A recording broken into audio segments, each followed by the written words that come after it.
Okay, let's dive in. Today, bubuksan natin ang curtain para makita mo yung bagay na ginagamit mo araw-araw pero halos hindi mo iniisip. Ito yung invisible architecture ng buong digital life mo. I'm talking about the tech na nagpapaandar ng lahat mula sa bank account mo hanggang sa Instagram feed mo. No, seryoso, isipin mo lang. Yung bank account mo, di ba? Yung social media feed mo, yung online shopping cart, pati yung inventory system sa grocery store ninyo, lahat yan umaandar dahil sa isang powerful na foundational idea. At ang idea na yan ay database. Sa core nito, ang database hindi lang basta tambak ng impormasyon. Hindi. Para siyang carefully constructed mini-world, isang logical at super organized na reflection ng maliit na parte ng reality. So, tanong, bakit nga ba natin na-invent ito? Anong problema ang sobrang bigat kaya kinailangan ng revolutionary way to organize info? Well, bago magkaroon ng database, ang mundo basically ran on organized chaos. Isipin mo na lang yung doctor na naghahanap ng patient history sa bundok ng scattered physical files o kaya yung accountant na nalunod sa endless piles of ledgers. Yan ang problema. Magulo ang impormasyon. Walang structure, inefficient, at sobrang prone to error. So paano lalaban sa chaos na ganito? Ito ang sikreto. Hindi ka lang basta nagko-collect ng data. Nagsisimula ka sa blueprint. Bago pa man pumasok ang kahit anong impormasyon, gumagawa muna ng logical model ng mini-world na yon. Ito ang heart ng database design. At ganito gumagana ang blueprint na ito. Paano nito tinatranslate ang real world into a logical one? Hindi lang natin sasabihin na employee works in a department. Masyadong vague yan. Instead, dinidefine natin formally ang employee entity at nire-relate ito sa department entity. Ang ginagawa natin ay kinukuha ang messy real-world concepts at binibigyan sila ng precise digital definitions. At itong blueprint, itong formal structure, may pangalan, tinatawag itong schema. At ganito ang itsura nito kapag nabuo. Boom! Isang simply database table. Bawat row, formally tinatawag na tuple, ay isang unique record. Halimbawa, employee. At bawat column o attribute, may isang specific na piece of information. Sa isang iglap, wala na ang magulong tambak ng records. Napalitan na ito ng organized at searchable grid. Okay, so organized na yung data. Ayos. Pero paano natin kakausapin ito? Paano tayo magtatanong dito? For that, kailangan natin ng universal language. Dahil sa data na neatly arranged into tables, pwede na tayong magtanong ng beyond simple lookups.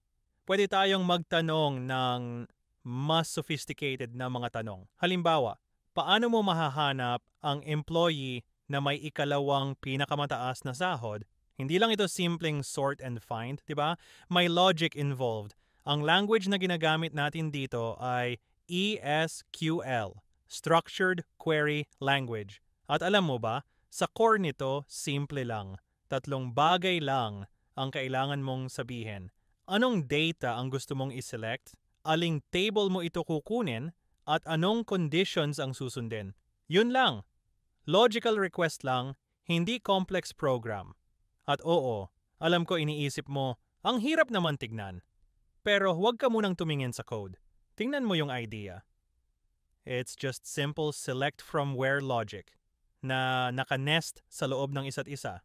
Para lang itong pagtatanong ng sunod-sunod na simpleng tanong para makuha ang complex na sagot. Una, ano ang highest salary? Sunod, sino ang mas mababa sa sweldo na yan? At panghuli sa sino sa kanila ang may pinakamataas? Kita mo, pure logic lang. So ngayon, maayos na yung data natin at kaya na natin itong kausapin. Cool, di ba? Pero ang tunay na lakas ng database ay nasa invisible rules, yung guardians na nagbabantay para manatiling safe at consistent ang info. Isipin mo, kapag nag-transfer ka ng pera online, kailangan itong mawala sa account mo at lumabas sa account ng iba. Hindi ito pwedeng mawala lang kung may power outage. Ang reliability na yan ay galing sa unbreakable promises na tinatawag na integrity constraints. Mas kilala ito bilang ACID properties. Sila ang trust protocol ng digital world natin. Una, atomicity, all or nothing. Either kumpleto ang money transfer o wala. Period. Pangalawa, consistency. Siguradong hindi lalabag ang database sa sarili niyang rules. Pangatlo, isolation, sabay-sabay na transactions, hindi pwedeng magulo ang isa't isa. At pang-apat, durability. Once na save, permanent na. Parang nakaukit sa bato. Yan ang dahilan bakit sobrang reliable ng databases.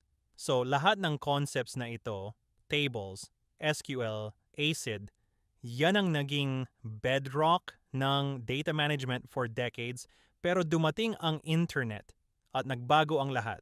For decades, ito ang gold standard. Lahat ng data nakatira sa neat, predictable tables sa relational databases. Malaking sistema para sa mapapabilis na mundo ng employee records at sales figures. Pero dumating ang internet at nagdala ito ng sobrang daming unpredictable data. Nag-create ito ng tidal wave, isang explosion ng impormasyon na never seen before. At itong big data na ito hindi na kagaya ng old structured tables. Massive, messy at sobrang bilis gumalaw. Social media feeds, web searches, streaming videos, lahat yan, hindi mo ito pwedeng pilitin sa neat rows and columns. Kaya nagkaroon ng bagong breed of technology, NoSQL. Hindi para palitan ng luma, kundi para kayanin ang variety at scale ng bago. At dito tayo natitira sa last big question. Sinimulan natin ang journey na ito sa pag-bring ng order sa chaos gamit ang simple, elegant tables.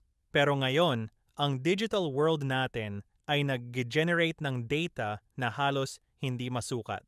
So habang ang mundo natin ay lalong nagiging data, ano nga ba ang ibig sabihin ng panatilihin organized, accessible at safe? Lahat ng ito para sa future. And that's all for today. My BSIT students, see you next module. Thank you for watching.